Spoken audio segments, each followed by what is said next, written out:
வணக்கம். மாலை முரசு செய்திகளை விரிவாக பார்ப்பதற்கு முன்பாக தலைப்புச் செய்திகளை பார்க்கலாம். திமுகவின் செயல்பாடுகளால் தமிழகம் பாலைவனமாக மாறிவிடும் என முதலமைச்சர் கடும் தாக்கு. சட்டம் ஒழுங்கை பேணி காப்பதில் இந்தியாவிலேயே முதல் மாநிலமாக தமிழகம் திகழ்வதாகவும் பெருமிதம்.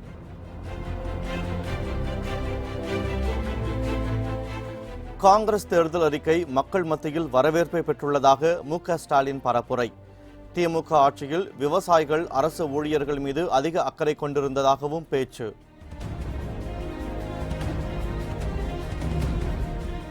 கேரளாவில் கம்யூனிஸ்ட் காங்கிரஸ் கட்சிகளால் பாரம்பரியம் அழிந்து விடுவதாக பிரதமர் நரேந்திர மோடி விமர்சனம்.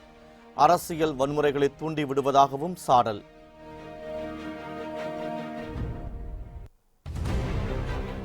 காங்கிரஸ் ஆட்சிக்கு வந்தால் தமிழகத்தில் நீட் தேர்வுக்கு முற்றுப்புள்ளி வைக்கப் போவதாக ராகுல் காந்தி உறுதி. பொருளாதாரத்திற்கு பாதிப்பு ஏற்படாமல் ஏழைகளுக்கு 72,000 ரூபாய் கொடுக்க முடியும் எனவும் நம்பிக்கை.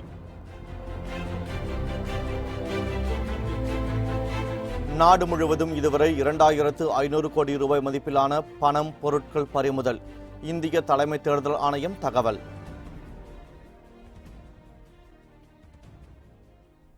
இனி விரிவான செய்திகளை பார்க்கலாம். சட்டம் ஒழுங்கை பேணி காப்பதில் தமிழகம் சிறந்து விளங்குவதாக முதலமைச்சர் பெருமைப்பட கூறியுள்ளார்.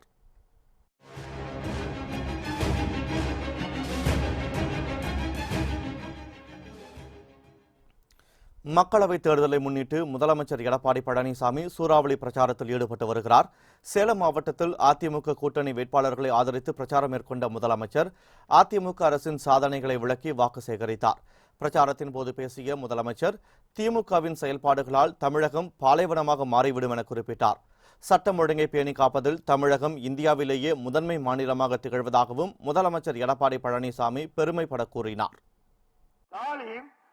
ராகுல் காந்தி பிரதமர் என்று அறிவித்த அந்த பிரதமர் வேட்பாளர் கர்நாடகத்தில் பேசும்போது நான் பாரத பிரதமரானால் முதல் வேலை மேகதாது அணை கட்டப்படும், காவிரி மேலாண்மை ஆணையம், காவிரி நீர்முறைப்படுத்த குழு ரெண்டையும் கலைப்பேன் என்று சொல்லுகின்ற அந்த பிரதமர் வேட்பாளருக்கு ஸ்டாலின் ஆதரவு கொடுக்கிறார். தமிழகத்தை பாலைவனமாக்கின்ற திராவிட முன்னேற்ற கழக தலைவருக்கு பாக்கா எண்ணி பாருங்க. இந்தியாவிலேயே சட்டம் ஒழுங்கு பேணி காப்பதிலே முதல் மாநிலம் தமிழ்நாடு தான். அதே போல தடையில்லா மின்சாரம் 2006 2010 கடுமையான மின்வெட்டு. அம்மாவுடைய அரசு இன்றைக்கு மின்வெட்டு இல்லாத மாநிலமாக உருவாக்கி. இந்தியா முழுவதும் இதுவரை 2,500 கோடி ரூபாய் மதிப்பிலான பணம், பொருட்கள் பறிமுதல் செய்யப்பட்டுள்ளதாக தலைமை தேர்தல் ஆணையம் தெரிவித்துள்ளது. மக்களவைத் தேர்தலையொட்டி அரசியல் கட்சியினர் வாக்காளர்களுக்கு பணம் மற்றும் பரிசு பொருட்கள் கொடுப்பதை தடுக்க தேர்தல் ஆணையம் பல்வேறு நடவடிக்கைகளை மேற்கொண்டு வருகிறது. இதன் காரணமாக ஆவணமில்லாமல் எடுத்து செல்லப்படும் நகை, பணம் மற்றும் பொருட்கள் பறிமுதல் செய்யப்பட்டு வருகின்றன. இந்த நிலையில் நாடு முழுவதும் சுமார் 2,500 கோடி ரூபாய் மதிப்பிலான பணம் மற்றும் பொருட்கள் பறிமுதல் செய்யப்பட்டுள்ளதாக இந்திய தலைமை தேர்தல் ஆணையம் தெரிவித்துள்ளது. தமிழகத்தில் மட்டும் மொத்தம் 476 கோடி ரூபாய் மற்றும் பொருட்கள் பறிமுதல் செய்யப்பட்டுள்ளதாகவும் தெரிவிக்கப்பட்டுள்ளது. காங்கிரஸ் தேர்தல் அறிக்கை மக்கள் மத்தியில் நல்ல வரவேற்பை பெற்றுள்ளதாக திமுக தலைவர் மு.க. ஸ்டாலின் பெருமைப்பட கூறியுள்ளார். கடலூர் மாவட்டம் சிதம்பரத்தில் திமுக கூட்டணி கட்சி பிரச்சார பொதுக்கூட்டம் நடைபெற்றது. இதில் சிதம்பரம் மக்களவைத் தொகுதியில் போட்டியிடும் விடுதலை சிறுத்தைகள் கட்சியின் தலைவர் திருமாவளவனை ஆதரித்து திமுக தலைவர் ஸ்டாலின் பிரச்சாரம் மேற்கொண்டார். முன்னதாக விடுதலை சிறுத்தைகள் கட்சியின் தேர்தல் அறிக்கையை வெளியிட்ட ஸ்டாலின், திருமாவளவன் உங்களிடம் ஒப்படைக்கப்பட்டிருக்கிறார், பானை சின்னத்தில் வாக்களித்து அவரை வெற்றி பெற செய்ய வேண்டும் என கேட்டுக்கொண்டார். தொடர்ந்து பேசிய அவர், காங்கிரஸ் தேர்தல் அறிக்கை மக்கள் மத்தியில் நல்ல வரவேற்பை பெற்றுள்ளதாக கூறினார். கடந்த 50 ஆண்டுகளில் வளர்ச்சிக்கு வித்திட்டது திமுக என கூறிய ஸ்டாலின், திமுக ஆட்சியில் விவசாயிகள், அரசு ஊழியர்களின் முகங்கள் மலர்ச்சி அடைந்ததாக கூறினார். திராவிட முன்னேற்ற கழகத்தினுடைய ஆட்சி மலரும் போதெல்லாம் விவசாயிகளுடைய முகம் மலருகிறது, அரசு ஊழியருடைய முகம் மலருகிறது, ஒடுக்கப்பட்ட மக்களுடைய முகங்கள் மலருகிறது. ஆக கோரிக்கை வைக்காமலேயே அதை நிறைவேற்றுகிற ஒரு தலைவர் உண்டென்று சொன்னால் அது நம்முடைய தலைவர் கலைஞர் அவர்கள் தான் என்பதை யாரும் மறைத்திட முடியாது. நான் திரும்ப திரும்ப சொல்லுகிறேன், தமிழ்நாட்டில் விரைவில் மத்தியில ஆட்சி மாற்றம் வருகிற போது தமிழகத்திலும் ஆட்சி மாற்றம் வரத்தான் போகிறது. அப்படி வரப்போகிற நேரத்தில் உறுதியாக சொல்லுகிறேன், தெளிவோடு சொல்றேன், திட்டங்களை, சாதனைகளை, மக்களுக்கு வேண்டிய பிரச்சனைகளை நாம் நிறைவேற்ற போகிறோம். அது ஒரு பக்கம். ஆனா அதையும் தாண்டி இந்த 3 விவகாரத்திற்கு யார் யார் துணை இருந்திருக்கிறார்களோ, யார் யார் இதில் சம்பந்தப்பட்டிருக்கிறார்களோ அவர்கள் அத்தனை பேரையும் பிடிச்சு விசாரிச்சு நடவடிக்கை எடுத்து குற்றவாளிகளை முதல்ல கொண்டு போய் ஜெயில போடுறது தான் இந்த ஸ்டாலினுடைய முதல் வேலையாக இருக்கும். தமிழகத்தை கட்டுப்படுத்த நினைக்கவில்லை என்றும் நீட் தேர்வை திணிக்க மாட்டோம் எனவும் காங்கிரஸ் தலைவர் ராகுல் காந்தி உறுதியளித்துள்ளார்.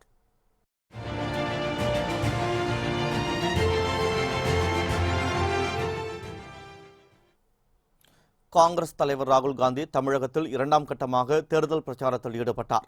கிருஷ்ணகிரி, தேனி, சேலம், மதுரை ஆகிய 4 இடங்களில் திமுக காங்கிரஸ் கூட்டணி கட்சி வேட்பாளர்களை ஆதரித்து அவர் வாக்கு சேகரித்தார். தேனியில் காங்கிரஸ் வேட்பாளர் EVKS இளங்கோவனை ஆதரித்து ராகுல் காந்தி பிரச்சாரம் மேற்கொண்டார். அப்போது உரையாற்றிய அவர், அனைத்து மக்களையும் கேட்டு தயார் செய்யப்பட்டதுதான் காங்கிரசின் தேர்தல் அறிக்கை என்றும் இந்த தேர்தல் அறிக்கையை மக்கள் கொண்டாடுவதாகவும் தெரிவித்தார். காங்கிரஸ் மீது மக்கள் வைத்துள்ள நம்பிக்கையை கண்டு தான் மகிழ்ச்சி அடைவதாகவும் அவர் குறிப்பிட்டார். நீட் தேர்வு வேண்டுமா வேண்டாமா என்பதை தமிழக மக்கள் முடிவு செய்து கொள்ளலாம் என்று கூறிய ராகுல் காந்தி, தேசத்தின் பொருளாதாரத்திற்கு பாதிப்பு இல்லாமல் ஏழைகளுக்கு மாதம் 6000 ரூபாய் கொடுக்க முடியும் என்றும் உறுதியளித்தார். And there are many examples in this manifesto where we have listened to the voice of different people, farmers, different states, women, traders. We have put everybody's voice inside this manifesto. And I must tell you that all of us are very proud of the manifesto and the conversations that led to. Our manifesto should be respectful to the people's voice. We are going to give 20% of the poorest people in India 72,000 rupees a year without causing any damage to the Indian economy. மதுரையில் Marxist communist கட்சியின் வேட்பாளர் வெங்கடேசனை ஆதரித்து ராகுல் காந்தி வாக்கு சேகரிப்பில் ஈடுபட்டார். அப்போது பேசிய அவர், முதல்வரை கட்டுப்படுத்துவதன் மூலம் நரேந்திர மோடி தமிழ்நாட்டை கட்டுப்படுத்துவதாக குற்றம் சாட்டினார். தமிழக மக்களை அவமதித்தால் அவர்களிடமிருந்து எதையும் பெற இயலாது என்று கூறிய ராகுல் காந்தி, மக்கள்தான் நாட்டை ஆள வேண்டுமென தாங்கள் எண்ணுவதாகவும் குறிப்பிட்டார்.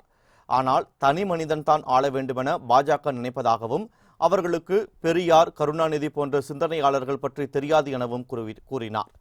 திமுகவின் தேர்தல் அறிக்கை ஹீரோ என்றால் காங்கிரசின் தேர்தல் அறிக்கை சூப்பர் ஹீரோ என்றும் ராகுல் காந்தி கூறினார். I want to speak to you about the voice of the Tamil people. Mr. Narendra Modi feels that just because he can control the chief minister, he controls this state. We don't want to control this state. We want the people of Tamil Nadu to control this state. In our discussions during the manifesto building process, the Tamil people told us about the NEET exam. They told us that they do not like the imposition of this exam on the Tamil people. கண்ணுக்கு தெரியாத அலைக்கற்றையில் ஊழல் செய்வதற்கு Kanimozhi and கோவால் மட்டும்தான் முடியும் என பாஜக வேட்பாளர் தமிழிசை சவுந்தரராஜன் விமர்சனம் செய்துள்ளார்.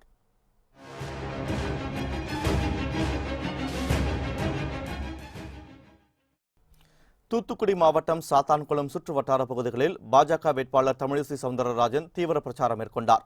அவருக்கு மேளதாளம் மற்றும் கலை நிகழ்ச்சிகளுடன் உற்சாக வரவேற்பு அளிக்கப்பட்டது.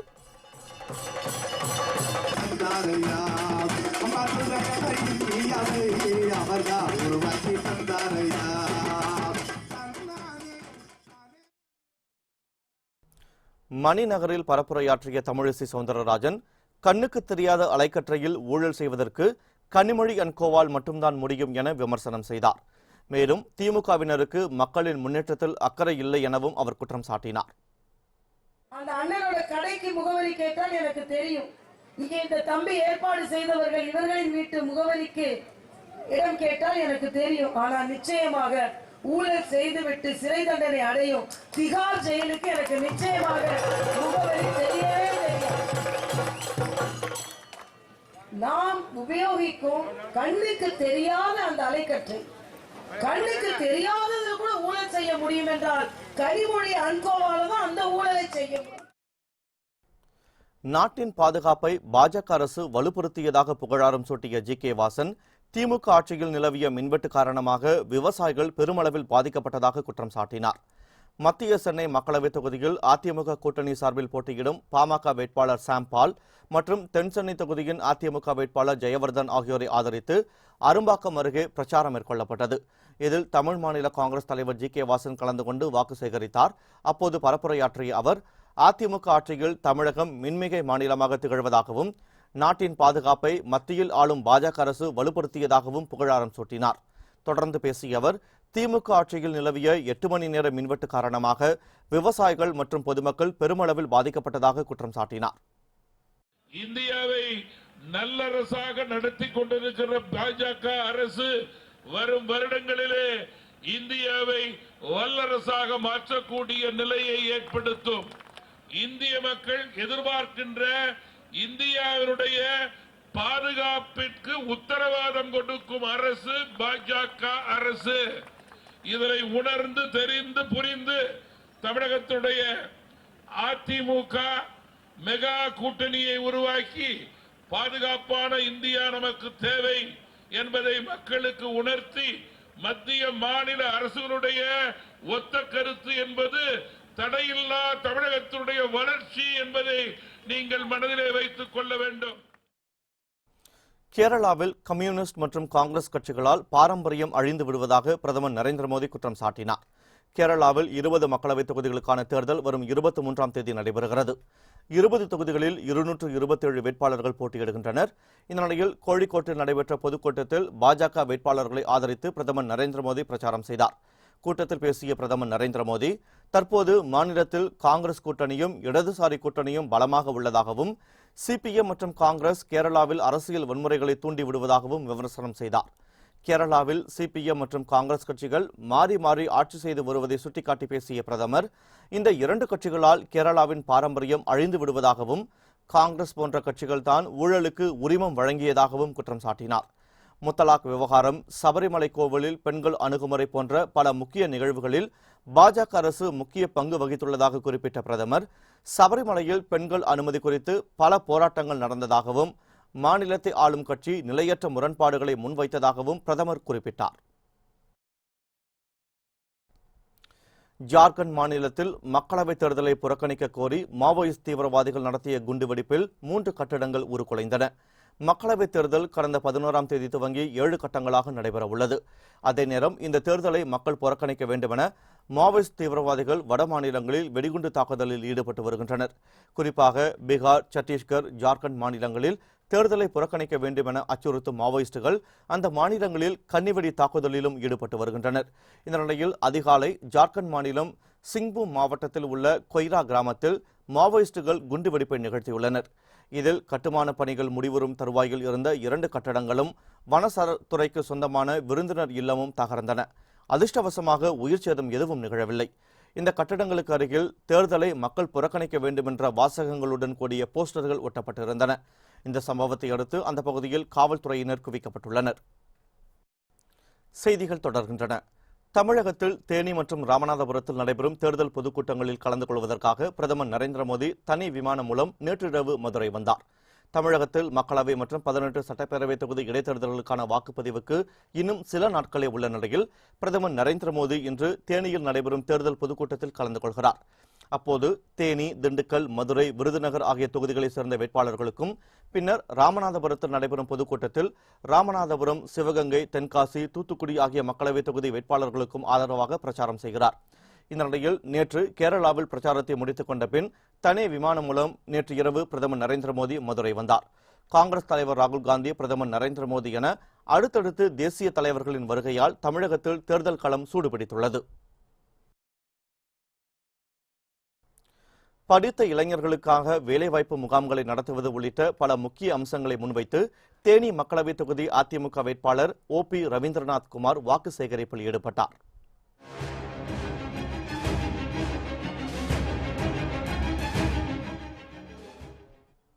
போடி நகர் பகுதியில் உள்ள சாலை காளியம்மன் கோவில் மற்றும் திருமலாபுரம் பத்ரகாளியம்மன் கோவிலில் வழிபாடு நடத்திய பின்னர் பிரச்சாரத்தை துவங்கிய ரவீந்திரநாத் குமார், தேர்தலில் வெற்றி பெற்றால் போடி மதுரை ரயில் சேவையை விரைவில் கொண்டு வருவது, படித்த இளைஞர்களின் நன்மைக்காக வேலைவாய்ப்பு முகாம்களை நடத்துவது, திண்டுக்கல் லோயர் கேம்ப் ரயில் திட்டத்தை கொண்டு வருவது உள்ளிட்ட பல முக்கிய கோரிக்கைகள் நிறைவேற்றப்படும் என உறுதியளித்தார். இந்த போடி நாயகனூரில் வசிக்கின்ற மக்களாகிய உங்களுடைய வாழ்க்கை தரத்தை உயர்த்தணும். இந்த போடியோட வளர்ச்சி பாதையில கொண்டு செல்லணும். வளர்ச்சி பாதை என்றால் அடிப்படை வசதிகள் அனைத்தையுமே 100% முழுமையாக வளர்ச்சியாக இந்த பகுதியில கொண்டு வரணும். எந்த தொழிற்சாலைகளை நீங்க விருப்பப்படுறீங்களோ அந்த தொழிற்சாலையில கொண்டு வந்து இங்க இருக்கிற எல்லா பேருக்குமே வேலை வாய்ப்பினை உருவாக்கி கொடுப்பதற்காக இந்த ரவீந்திரநாத் குமார் பாடுபடுவேன்னு சொல்லிக்கிட்டு, இந்த ரவீந்திரநாத் குமார் உங்க குடும்பத்துல நீங்க உங்க மகனை எப்படி பார்ப்பீங்களோ அப்படி இந்த ரவீந்திரநாத் குமாரை பார்க்கலாம். தமிழகத்தில் பாஜக வேட்பாளர்களை விவசாயிகள் புறக்கணிப்பார்கள் என ஏரி மற்றும் ஆற்றுப்பாசன விவசாயிகள் சங்கத்தினர் தெரிவித்துள்ளனர். தமிழக ஏரி மற்றும் ஆற்றுப்பாசன விவசாயிகள் சங்க செயற்குழு கூட்டம் திருச்சியில் நடைபெற்றது. இந்த கூட்டத்தில் சங்கத்தின் மாநில தலைவர் விஸ்வநாதன் கலந்து கொண்டார். பின்னர் செய்தியாளர்களிடம் பேசிய அவர், மக்களவைத் தேர்தலுக்கான பாஜக தேர்தல் அறிக்கை விவசாயிகளுக்கு எதிரானதாக உள்ளதாக குற்றம் சாட்டினார். இதனால் தமிழகத்தில் பாஜக வேட்பாளர்களை விவசாயிகள் புறக்கணிப்பார்கள் என குறிப்பிட்ட விஸ்வநாதன், காங்கிரஸ் தேர்தல் அறிக்கையில் விவசாயிகளுக்கு ஆண்டுக்கு 72,000 ரூபாய் என பல நல்ல திட்டங்கள் அறிவிக்கப்பட்டுள்ளதாக கூறினார். பாஜகவுடைய தேர்தல் அறிக்கை வெளியிடப்பட்டது. அதில் பார்த்தீங்கன்னா விவசாய கடன் தள்ளுபடி இல்லை, வேளாண்மைக்கு தனி பட்ஜெட் இல்லை, MS சுவாமிநாதன் கமிட்டி பரிந்துரை இல்லை. அதனால் தமிழகத்தில் பாஜக வேட்பாளர்களை பாஜகவை விவசாயிகள் புறக்கணிப்பார்கள். காங்கிரஸ் தேர்தல் அறிக்கையில் விவசாய கடன் தள்ளுபடி, வேளாண்மைக்கு தனி பட்ஜெட்டு, ஒரு வருடத்தில் விவசாயிகளுக்கு உதவித்தொகை 72,000 வழங்குறோம், MS சுவாமிநாதன் கமிட்டியை பரிந்துரை செய்கிறோம் அப்படின்னு சொல்லிட்டு நல்ல பல கோரிக்கைகளை விவசாயிகள் வைத்ததன் பேரில் கிராமந்தோறும் சென்று விவசாயிகளை சந்தித்து வாக்கு சேகரிப்போம் என்று இதன் மூலம் தெரிவித்துக் கொள்கின்றோம். மக்களவைத் தேர்தலை முன்னிட்டு சென்னையில் நேற்று வாக்காளர் விழிப்புணர்வு பேரணி துவங்கியது. 100 விழுக்காடு வாக்குப்பதிவு என்ற விழிப்புணர்வை மக்களிடம் ஏற்படுத்தும் வகையில் சென்னையில் இந்துக்கள் பாதுகாப்பு படையின் சார்பில் விழிப்புணர்வு பேரணி நடைபெற்றது. இந்த பேரணி சென்னை முதல் குமரி வரை நடைபெறுகிறது. வரும் 16ஆம் தேதி வரை நடைபெறும் இந்த பேரணியை உச்சநீதிமன்ற வழக்கறிஞரும் இந்துக்கள் பாதுகாப்பு படை தலைவருமான SK சாமி நேற்று கொடியசைத்து துவக்கி வைத்தார். பின்னர் செய்தியாளர்களிடம் பேசிய அவர், வாக்களிக்க விரும்பும் முதியவர்களுக்காகவும் மாற்றுத்திறனாளிகளுக்காகவும் தேர்தல் நாளில் இலவச ஆட்டோக்கள் தயார் நிலையில் இருப்பதாக கூறினார். தேர்தல் 2019 மாபெரும் 100% வாக்குப்பதிவு பண்ண வேண்டும் என்பதற்காக மாபெரும் ஒரு விழிப்புணர்வு, வாக்காளர் விழிப்புணர்வு பேரணியை கோட்டை முதல் குமரி வரை என்கிற தலைப்பில் மேற்கொண்டிருக்கோம். நம்ம இந்தியாவிலே தமிழ்நாட்டில் தான் அளவுக்கு அதிகமான வாக்குப்பதிவு பெற்று முதலிடம் பிடிக்கணும் அப்படிங்கிற ஒரே ஒரு கான்செப்டை மட்டும்தான் இந்துக்கள் பாதுகாப்பு படை முன்னெடுத்திருக்கிறது. இது அனைத்து கட்சிக்கும் பொருந்தும். தூத்துக்குடியில் ஸ்டெர்லைட் ஆலையை திறக்க அனுமதி கோரிய வேதாந்தா நிறுவனத்தின் மனுவை தள்ளுபடி செய்த உச்சநீதிமன்றம் தொடர்ந்து மனு தாக்கல் செய்தால் அபராதம் விதிக்கப்படும் என எச்சரித்துள்ளது. தூத்துக்குடி ஸ்டெர்லைட் ஆலையால் சுற்றுச்சூழல் பாதிப்பு ஏற்படுவதாக கூறி ஆலையை உடனே மூட வேண்டும் என்று கடந்த ஆண்டு மே 22ஆம் தேதி பொதுமக்கள் மிகப்பெரிய போராட்டத்தை நடத்தினர். இதையடுத்து ஆலையை மூட தமிழக அரசு உடனடியாக அரசாணை பிறப்பித்து ஆலைக்கு சீல் வைத்தது. தமிழக அரசின் அரசாணைக்கு எதிராக வேதாந்தா நிறுவனம் தேசிய பசுமை தீர்ப்பாயத்தில் வழக்கு தொடர்ந்தது. இதனை விசாரித்த தீர்ப்பாயம் ஸ்டெர்லைட் ஆலையை திறக்க தடையில்லை என்று தீர்ப்பு வழங்கியது. இதையடுத்து தமிழக அரசு தரப்பில் உச்சநீதிமன்றத்தில் மேல்முறையீட்டு மனு தாக்கல் செய்யப்பட்டது. வழக்கை பல கட்டங்களாக விசாரித்த உச்சநீதிமன்றம் ஸ்டெர்லைட் ஆலையை மீண்டும் திறக்க அனுமதிக்க முடியாது என தீர்ப்பு வழங்கியது. தேவைப்பட்டால் உயர்நீதிமன்றத்தை அணுகும்படியும் கூறியிருந்தது. இதையடுத்து வேதாந்தா நிறுவனம் உயர்நீதிமன்றத்தில் தாக்கல் செய்த மனு நிலுவையில் உள்ளது. இந்த நிலையில் வேதாந்தா நிறுவனம் தாக்கல் செய்த மனு உச்சநீதிமன்றத்தில் நீதிபதிகள் ரோஹின்டன், ஃபாலி நாரிமன் அமர்வில் நேற்று விசாரணைக்கு வந்தது. அப்போது ஸ்டெர்லைட் ஆலை தொடர்பான பிரதான வழக்கு உயர்நீதிமன்றத்தில் நிலுவையில் இருக்கும்போது உச்சநீதிமன்றத்தில் மனு தாக்கல் செய்வது ஏன் என்று கேள்வி எழுப்பிய நீதிபதிகள், இதுபோன்று மீண்டும் மனு தாக்கல் செய்தால் கடும் அபராதம் விதிக்க நேரிடும் என எச்சரிக்கை விடுத்ததோடு வேதாந்தா நிறுவனம் தாக்கல் செய்த மனுவை தள்ளுபடி செய்து உத்தரவிட்டனர். காஞ்சிபுரத்தில் பெண் ஒருவருக்கு தவறான சிகிச்சை அளிக்கப்பட்டதால் அவர் உயிரிழந்ததாக கூறி உறவினர்கள் மருத்துவமனையை முற்றுகையிட்ட சம்பவம் பரபரப்பை ஏற்படுத்தியது. வேலூர் மாவட்டம் அவலூர் கிராமத்தைச் சேர்ந்தவர் மங்கம்மாள். 2 தினங்களுக்கு முன் இவர் கார் விபத்தில் சிக்கி பலத்த காயமடைந்தார். இதையடுத்து மங்கம்மாள் காஞ்சிபுரத்தில் உள்ள தனியார் மருத்துவமனை ஒன்றில் சிகிச்சைக்காக சேர்க்கப்பட்டார். அங்கு நடந்த அறுவை சிகிச்சைக்கு பிறகு மங்கம்மாள் மயக்க நிலையிலேயே இருந்துள்ளார். இதனிடையில் அவரை வீட்டுக்கு அழைத்து செல்லும்படி உறவினர்களுக்கு மருத்துவர்கள் அறிவுறுத்தியதால் மங்கம்மாளை வீட்டுக்கு அழைத்து சென்றுள்ளனர். அப்போது வழியிலேயே அவர் உயிரிழந்ததாக கூறப்படுகிறது. உடனே சடலத்துடன் மருத்துவமனைக்கு திரும்பி வந்த உறவினர்கள் தவறான சிகிச்சையால் தான் மங்கம்மாள் உயிரிழந்ததாக கூறி முற்றுகை போராட்டத்தில் ஈடுபட்டனர். மேற்கு தொடர்ச்சி மலைப்பகுதியில் நிலவி வரும் பயங்கர காட்டுத்தீயால் ஏராளமான மரங்கள் மற்றும் வனவிலங்குகள் அழியும் அபாயம் ஏற்பட்டுள்ளது. நெல்லை மாவட்டம் மேற்கு தொடர்ச்சி மலையில் பூதப்பாண்டி வனசரகத்திற்குட்பட்ட பனகுடி பகுதியில் பயங்கர காட்டுத்தீ ஏற்பட்டுள்ளது. கடும் வெயில் காரணமாக அங்கிருந்த மரங்கள் மற்றும் அரிய வகை தாவரங்கள் எரிந்து நாசமாயின. தொடர்ந்து பரவி வரும் இந்த காட்டுத்தீயை அணைப்பதற்கு தீயணைப்புத் துறையினர், வனத்துறையினர் தீவிரமாக போராடி வருகின்றனர். இஸ்ரோ மையம் அருகே ஏற்பட்டுள்ள இந்த தீயை உடனடியாக அணைக்க வேண்டும் என்றும், வனவிலங்குகள் அழிவது மட்டுமல்லாமல் அவை ஊருக்குள் நுழைவதற்கு முயற்சிக்கும் என்றும் சமூக ஆர்வலர்கள் கவலை தெரிவிக்கின்றனர். பன்ருட்டி அருகே சத்துணவு சாப்பிட்ட பள்ளி மாணவர்களுக்கு திடீர் வாந்தி மயக்கம் ஏற்பட்டதால் பரபரப்பு ஏற்பட்டது. கடலூர் மாவட்டம் பன்ருட்டி அடுத்துள்ள பூங்குணம் கிராம ஊராட்சி ஒன்றிய துவக்கப்பள்ளியில் 250 மாணவ மாணவிகள் படித்து வருகின்றனர். வழக்கமாக வெள்ளிக்கிழமைகளில் முட்டையுடன் சாம்பார் சாதம் வழங்கப்படும். ஆனால் நேற்று ஊராட்சி ஒன்றிய அலுவலகத்திலிருந்து முட்டை வராததால் உருளைக்கிழங்கு பரிமாறப்பட்டுள்ளது. மேலும் வெந்தும் வேகாமலும் இருந்த உணவு பரிமாறப்பட்டதாக கூறப்படுகிறது. இதையடுத்து அந்த உணவை உண்ட 28 மாணவர்களுக்கு திடீர் வாந்தி மயக்கம் ஏற்பட்டுள்ளது. இதைத் தொடர்ந்து அந்த மாணவர்கள் பன்ருட்டி அரசு மருத்துவமனையில் சிகிச்சைக்காக அனுமதிக்கப்பட்டனர். தகவல் அறிந்து வந்த பெற்றோர் மருத்துவமனையில் குவிந்ததால் பரபரப்பு நிலவியது. இந்த மாதிரி பசங்களுக்கு சாப்பாடு சரியில்லை, அதனால வாந்தி எடுக்கிறாங்க, மயக்கம் போட்டு கீழே விட்டாங்க. அதனால ஆட்டோ வச்சு இப்போ ஹாஸ்பிட்டல் எடுத்துன்னு போயிருக்காங்க. அங்கேருந்து நேராக ஜிஹெச்சுக்கு வந்து பார்த்தோம். ஜிஹெச்சுக்கு வந்தோடனே டீச்சர்லாம் இருந்தாங்க. டாக்டர் வந்து ஒரு இன்ஜெக்ஷன் ஒன்று போட்டு குழந்தைலாம் படுக்க வச்சுருந்தாங்க. என்னன்னு கேட்டதுக்கு பாய்சன், இது சாப்பாடு சரியில்லை, எல்லாம் ஃபுட் பாய்சன் ஆகிடுச்சு அப்படின்னு சொன்னாங்க. அந்த சாப்பாடு செஞ்சவங்க இங்கே இருந்தாங்க. அவங்கள வந்து நாங்கள் கேட்டோம், என்னம்மா சாப்பாடு செஞ்சீங்க, இந்த மாதிரி பசங்களுக்கு சரியில்லையா அப்படின்னு கேட்டதுக்கு அவங்க வந்து அலட்சியமான பதில் சொன்னாங்க. கொஞ்சம் திமிரமாக பேசிட்டாங்க. வள்ளியூரில் 7ஆம் வகுப்பு படிக்கும் மாணவியிடம் பாலியல் தொந்தரவில் ஈடுபட்ட ஆசிரியரை காவல்துறையினர் கைது செய்தனர். நெல்லை மாவட்டம் வள்ளியூரில் கண்கார்டியா மேல்நிலைப்பள்ளி செயல்பட்டு வருகிறது. அரசு நிதி உதவி மூலம் செயல்படும் இந்த பள்ளியில் 500க்கும் அதிகமான மாணவிகள் படித்து வருகின்றனர். இந்த பள்ளியில் தமிழ் ஆசிரியராக பணியாற்றி வரும் டேவிட் என்பவர் தன்னிடம் பயிலும் 7ஆம் வகுப்பு மாணவியிடம் தவறாக நடந்து கொண்டதாக காவல்துறையிடம் புகார் அளிக்கப்பட்டது. இந்த புகாரின் பேரில் ஆசிரியர் டேவிட்டை காவல்துறையினர் கைது செய்து விசாரணை நடத்தினர். மதுராந்தகத்தில் பாட்டாளி மக்கள் கட்சியின் பிரச்சார மேடையில் மின்சாரம் பாய்ந்து எலக்ட்ரீஷியன் ஒருவர் பலியானார். காஞ்சிபுரம் மாவட்டம் மதுராந்தகம் தேரடி தெருவில் பாட்டாளி மக்கள் கட்சியின் சார்பில் தேர்தல் பரப்புரை கூட்டம் நடைபெற்றது. அந்த கட்சியின் நிறுவனர் ராமதாஸ் பங்கேற்று சிறப்புரையாற்றிய இந்த கூட்டம் இரவு 10 மணிக்கு முடிந்தது. அதன் பின்னர் மேடையில் பொருத்தப்பட்டிருந்த மின் விளக்குகளை அகற்றும் பணியில் எலக்ட்ரீஷியன்கள் சூர்யா, ஆறுமுகம் ஆகியோர் ஈடுபட்டனர்.